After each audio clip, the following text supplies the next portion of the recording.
I'm Dr. Orion Taraban, and this is PsycHacks, Better Living Through Psychology. And the topic of today's short talk is all mental illnesses are compromises. So, what does that mean? Well, before I offer an explanation, please remember to like this video and subscribe to this channel. It takes less than a second, it costs you nothing, and it's how you can support me in my mission to deliver high-quality content to the world. Thanks for your help. What it means is that as people move through life, they are subject to experiencing great pain, suffering, and trauma. And when they come into contact with pain, suffering, and trauma, there is a healthy tendency to avoid that which is causing the problem.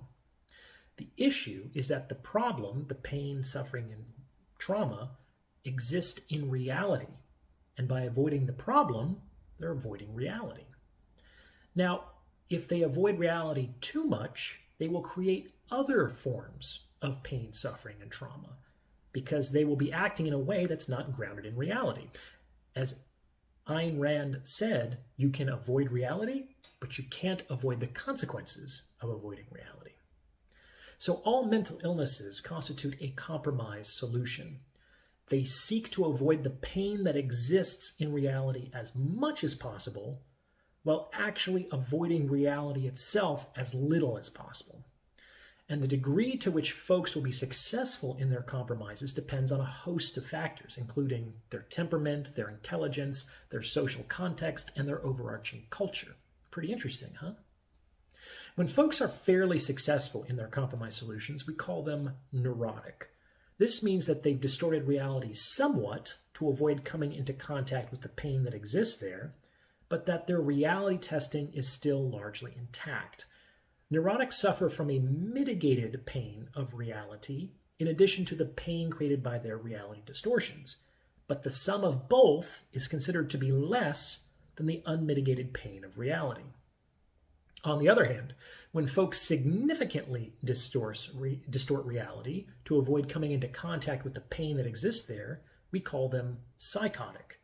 Their reality testing is no longer intact, and their beliefs and behavior can be very bizarre.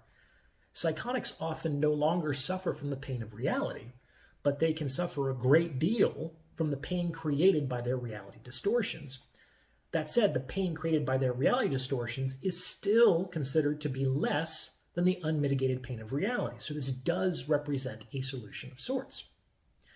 The various factors I mentioned before, temperament, intelligence, context, culture, will flavor the compromise in specific ways. For instance, one person will compromise in a way that we describe as OCD, and another will compromise in a way that we describe as schizophrenic, and yet another will compromise in a way that we describe as body dysmorphic. These are all just fancy scientific sounding terms for the flavors of compromise. A compromise that seeks to avoid the pain that exists in reality as much as possible, while actually avoiding reality itself as little as possible. Hopefully that makes sense. What do you think? Did you remember to like, comment, and subscribe for the algorithm? And please see the About tab for more information on donations and consultations. Thanks for listening.